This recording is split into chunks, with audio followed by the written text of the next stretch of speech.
이번 시간에는 한자 학습 방법의 혁신 방안에 대해서 강의해 보도록 하겠습니다. 한자어는 우리말의 핵심 용어로 사용되고 있습니다. 즉, 우리말을 최대한 축약시키면 약 8, 90%가 한자어로 구성되어 있다는 사실입니다. 한자어를 정확히 이해하면 우리말은 더욱 쉽게 표현될 수 있겠죠. 그러면은 우리가 물고기를 잡을 때 낚싯대와 그물의 관계로 설명해 보겠습니다. 낚싯대는 고기 한 마리씩 잡죠. 그물은 여러 마리 또는 수십 마리를 한꺼번에 잡을 수 있는 효과가 있습니다. 지금 우리가 기존의 한자 공부를 할 때는 낱글자로 배웠죠. 하나씩. 앞으로 한자 원리를 이해하게 되면 글자 한자를 정확히 이해함으로써 그와 관련된 한자 20자 내지 4, 50자를 눈 깜짝할 사이에 믿기지 않을 정도로 입력되는, 기억되는 한자어에 대해서 나름대로 한번 설명해 보도록 하겠습니다. 다시 한번 강조하지만 반농사를 비교하면 기존에는 호미 작업입니다. 하나씩 캐냈던 학습 방법이고 지금 한자사랑이 얘기하고자 하는 것은 포크레인 작업에 비교하는 것입니다.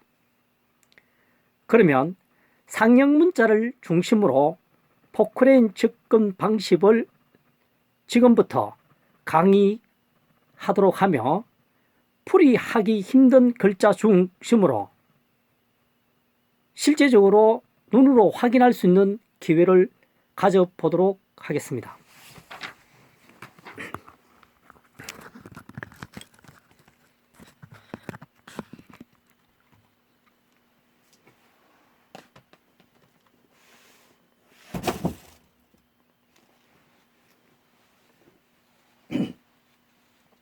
먼저 한자 학습 혁신과 포트폴 스피커 운명에 관련이 있는 것 같아서 이 부분에 대해서 잠시 설명하려고 합니다.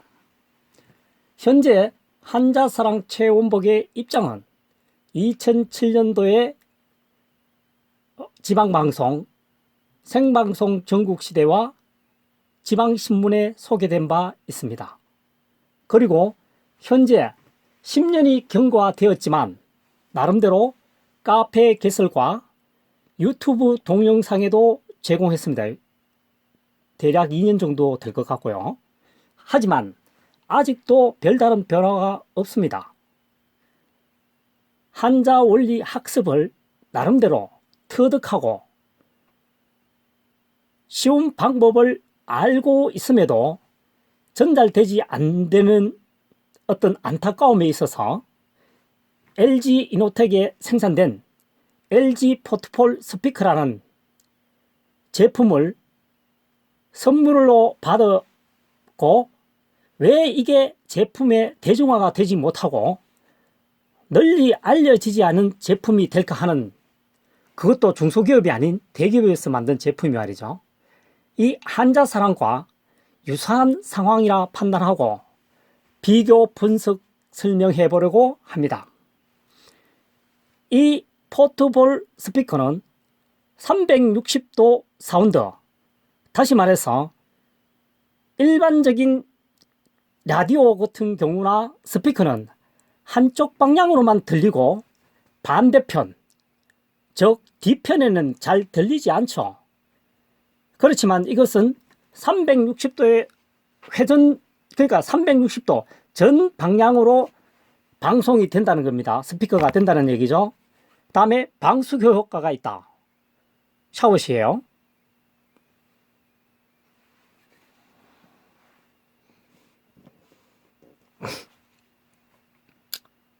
한자사랑 입장에서도 360도의 사운드 혁신을, 그러니까 몇몇 사람만이 혜택을 보는 것이 아니고 한자 공부를 함으로써 고민하는 또는 열공하고자 하는 학습자분들에게 도움을 주고자 이 글을 지금 올리고 있습니다.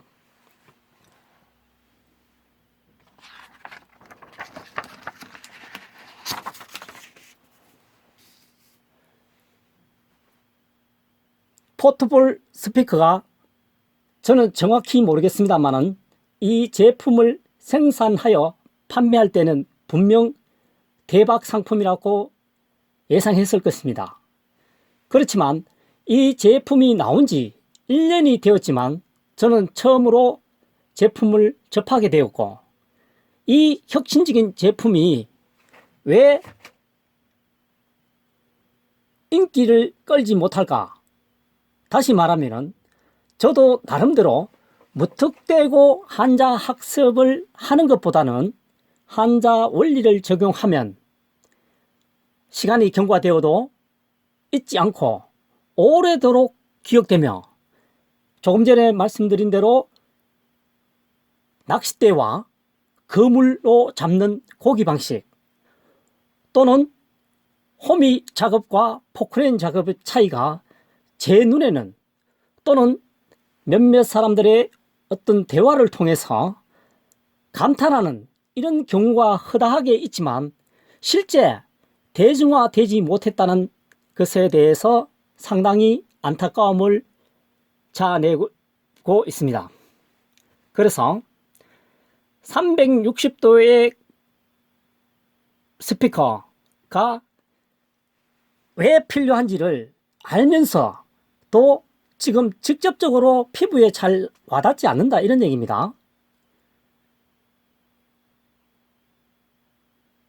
따라서 적어도 조만간에 히트 상품이 될지 안 될지는 잘 모르겠지만 해외사에서 그 동일한 제품을 만들어서 판매가 된다면은 우리 모두가 조금 대성통곡해야 할 사항입니다.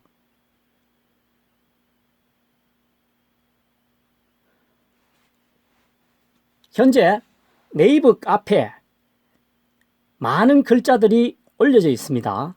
네이버 카페명은 한자사랑 최원복을 검색하면 되고요. 유튜브, 페이스북에도 일부 동영상으로 게시되어 있습니다.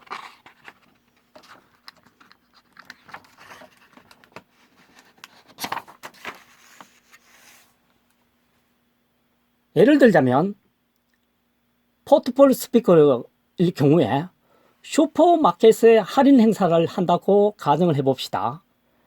파격 세일이라고 광고를 하면 시민들이, 구입자들이 관심을 가지겠죠. 그렇지만 앞부분에 있는 사람은 들리고 옆부분이나 반대편에 있는 사람은 들리지 않기 때문에 사람이 우르륵 몰리면 그때서야 이제 뒤늦게 쫓아가게 되는 거죠. 내용이 뭔지를 정확히 듣고 싶어 하면 발품 팔아서 이동해서 그 앞에 가면 이미 내용은 일부 잘 듣지 못했겠죠. 그 다음에 교육 시간이나 강의 시간에 스피커를 통해서 설명하는 경우가 많죠, 강의 내용을. 근데 앞부분에는 들리지만 옆에 있는 부분은 잘 안 들린다라고 아우성을 치는 경우도 많습니다. 사실 별로 중요하지 않다라고 생각되면 모르겠지만 나름대로 경청하시고 싶은 사람은 상당히 불만이 많은 거예요. 잘 안 들리니까. 그 다음에 음악을 감상할 때도 마찬가지입니다. 길거리에서나 또는 친구들과 함께 들을 때는 일반 스피커는 모두 앞부분에 가서 들으려고 하겠죠. 뒷부분에 있을 때는 원음을 귀에 들어오지도 않고 자기가 정말 좋아하는 노래라면 원음대로 듣고 싶어 하겠죠. 그리고 이 360도가 되는 스피커가 사용되는 부분은 너무나 많습니다. 근데 그럼에도 불구하고 아직 1년이 지났음에도 생산, 판매에 성공하지 못하는 것에 대해서는 소비자의 입장에서 조금은 불만이 많습니다. 이 불만은 결국 제 불만이죠.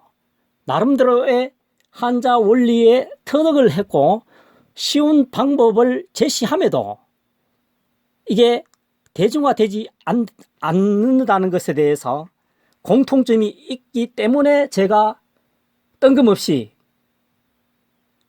스피커에 대해서 곁들여 설명한 것입니다.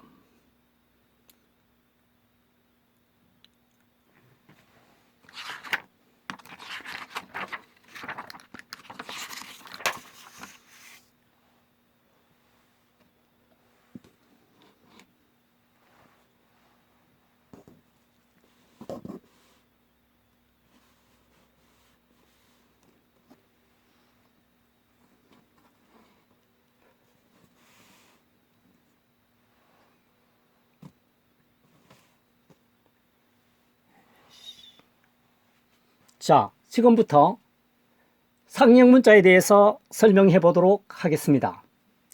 1번은 매산자입니다. 통상적으로 산 꼭대기 모양이라고 설명이 되죠. 저는 한자 부수를 적극 활용하여 풀이해 보도록 하겠습니다. 입 벌릴 감자입니다. 산 모양이 지금 이렇게 생겼죠. 요 부분을 보면 이 글자와 닮았습니다. 요게 입 벌릴 감입니다. 일자, 이게 뚫을 곤자입니다. 우뚝 솟다 이런 뜻이죠. 입 벌린 것처럼 보이면서 뚫어져 있는 거. 이것이 뭐냐? 매산자라는 거죠. 두 번째, 물고기 어자입니다. 일반적으로 시중에는 고기 비늘 모양이라고 설명을 많이 하고 있습니다. 왜냐하면 이 글자는 상형 문자이기 때문에 이걸 깊게 한자사령처럼 깊게 분석을 안 했다는 뜻이죠. 그러면 저는 한번 분석해 보도록 하겠습니다. 물고기 어자를 분해해 보면 안을 폿니다. 밭전, 밑에 점 4개는 불화 발입니다. 불화 밑. 불화가 옆에 서 있는 것이 아니고 글자 아래에 있기 때문에 불화발이라고 표현하기도 합니다. 요 글자하고 닮았습니다. 불화하고 닮았는 것이 아니고 동일한 글자입니다. 풀이해보면 밭에 밭자가 있죠. 밭에 안고 가서 안을포가 있죠. 불로서 불 있죠. 불로서 구워 먹는 흔한 음식은 물고기다라는 뜻입니다. 다시 말해서 이 글자가 만들어지는 시기에는 수렵 생활을 했죠. 그렇기 때문에 물고기를 많이 잡아먹었다는 얘기입니다. 세 번째, 소금 반 넣습니다.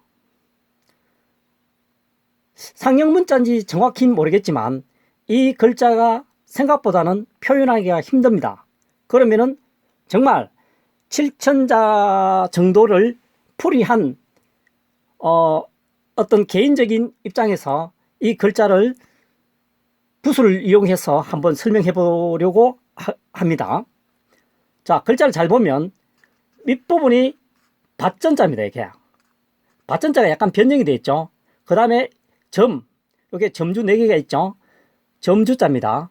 맨 위에 요 글자가 알릴복입니다. 또는 전복이라고 합니다. 이 글자를 어떻게 풀이하냐 이렇게 봅시다.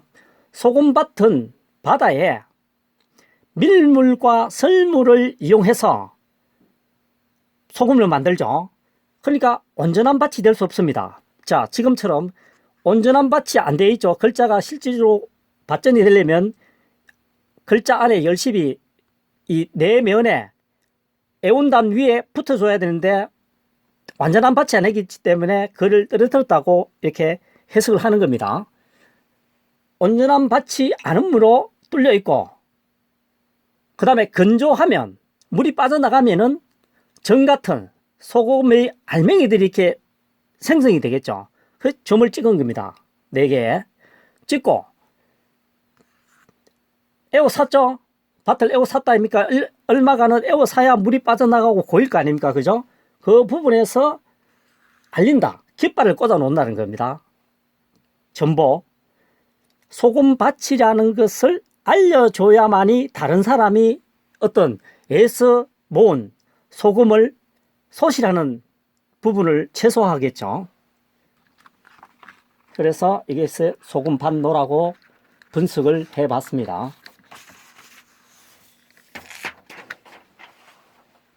네 번째죠. 코끼리 상자입니다. 기존에는 코끼리의 상어 모양이라고 설명이 일반적으로 합니다. 왜? 코끼리를 보고 글자를 만들었다고 하니까요. 그렇지만 조금 전에 말씀드렸듯이 7천자를 풀어본 사람은 그렇게 하기는 싫습니다. 왜? 코끼리라고 하면 상어는 생각이 나는데 이 글자는 생각하기가 그리 쉽지는 않습니다. 해서 한자사랑의 글자를 분석, 설명을 해보면 맨 위에 안을 포가 보입니다. 가운데 중이 보이죠? 돼지 시자가 보입니다. 이 세 글자의 결합치입니다. 물론 이 한자를 만들 때 2000년 내지 5000년 전에는 이 생각을 안 했겠죠. 그렇지만 우리는 지금 2018년에 살아가고 있습니다. 다시 말해서 2018형에 제일 가까운 방법으로 설명을 해야 학습자에게 정말 도움이 된다는 겁니다. 자, 코끼리 모양이라고 글자를 써보세요. 그럼 코끼리 상어 모양은 생각나는데 이 글자는 떠오르지 않는다. 그런데 코끼리를 가운데에 안으면 돼지의 느낌이 온다라고 하면 이 글자가 서지겠죠. 자, 코끼리 덩치가 상당히 큽니다. 돼지 덩치가 조금 적겠죠. 사람이 안대를 착용하고 코끼리 배를 만지나 돼지의 배를 만지나 느낌은 비슷하다는 거죠. 안 보이니까. 그 다음 5번째입니다. 용용자입니다. 기존에는 용이 승천하는 모양이라고 설명이 되어 있습니다. 대부분. 그렇지만 우리는 용을 본 적도 없고 도저히 이 글자는 상상이 안 됩니다. 그러면은 한자사랑은 부수를 적극 활용하여 이 글자를 설명해 보도록 하겠습니다. 용용자의 구성은 보시다시피 설립이죠. 설립. 서 있다는 뜻이고 밑에는 이 달월이죠. 달월 또는 고기육입니다. 여기서는 고기육으로 되어 있습니다. 그 다음 옆에 보면은 오른편에 보면은 알릴복이죠. 이 글자 복잡하게 보이지만 살짝 보면 몸기자입니다. 안에 석삼이 되어 있습니다. 점이 3개죠. 점이 아니고 한일이 3개입니다. 그러면 표준말인지는 제가 정확히 모르겠습니다만 우리가 삼삼하다라는 말을 씁니다. 삼삼하다. 뭔가 할 것 같은데 정확하지 않다라고 할 때 쓰는 겁니다. 다시 말해서 부정확한 표현을 할 때 삼삼하다 이렇게 하는 거죠. 자, 봅시다. 그러면 이 글자를 풀이해 보면 용이 몸을 세웠죠. 성천하려면 몸을 세워야 될 거 아닙니까? 몽기자죠. 자신을 알립니다. 그죠? 자신을 알리죠. 자신을 알립니다.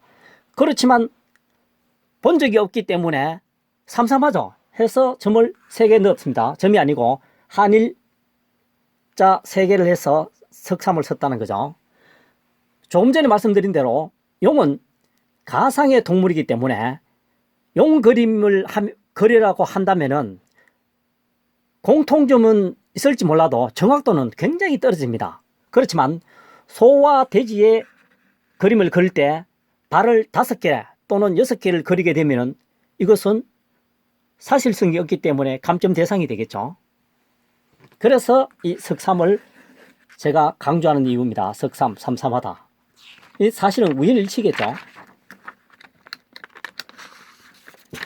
5번째, 뿔각자입니다.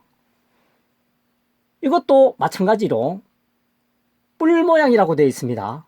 그렇지만 한자사랑은 이렇게 풀이합니다.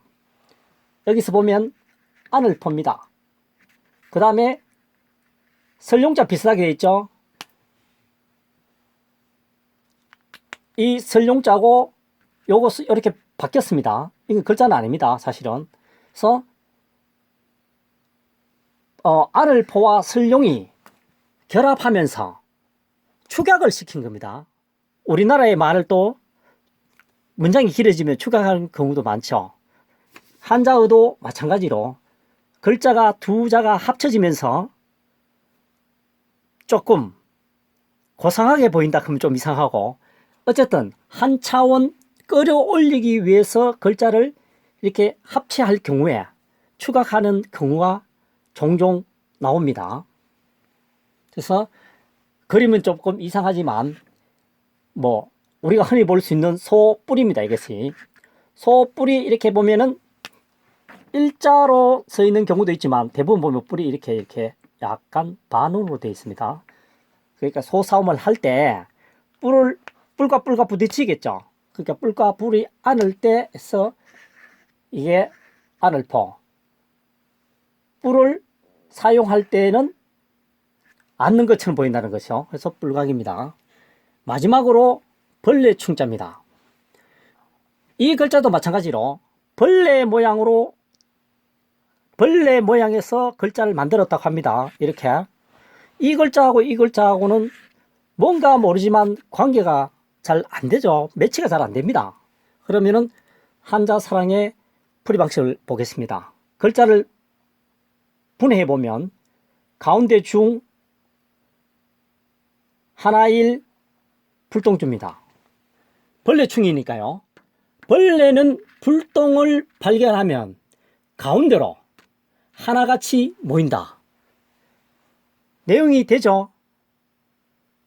이와 마찬가지로 상형문자도 부수를 최대한 활용하면 풀이 해석이 가능하다는 사실에 대해서 저도 저 자신도 사실 놀랍니다. 앞으로 여러분들이 한자 학습에 대해서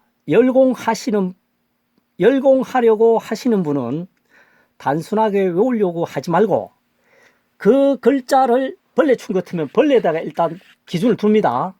두고 나머지 글자를 분해하면서 벌레충에 가장 적합한 용어를 대입시키면 거의 98%는 글자가 완성이 됩니다. 보다 자세한 내용은 네이버 카페 한자사랑 최원복 무료 카페 개설이니까 이 기회를 통해서 공부하는 방식이 저 방식도 있겠구나 라고 해서 적어도 몇 사람 분이라도 이 기회를 통해서 새로운 한자 학습에 큰 도움이 되었으면 하는 것이 저의 바람입니다. 이상입니다.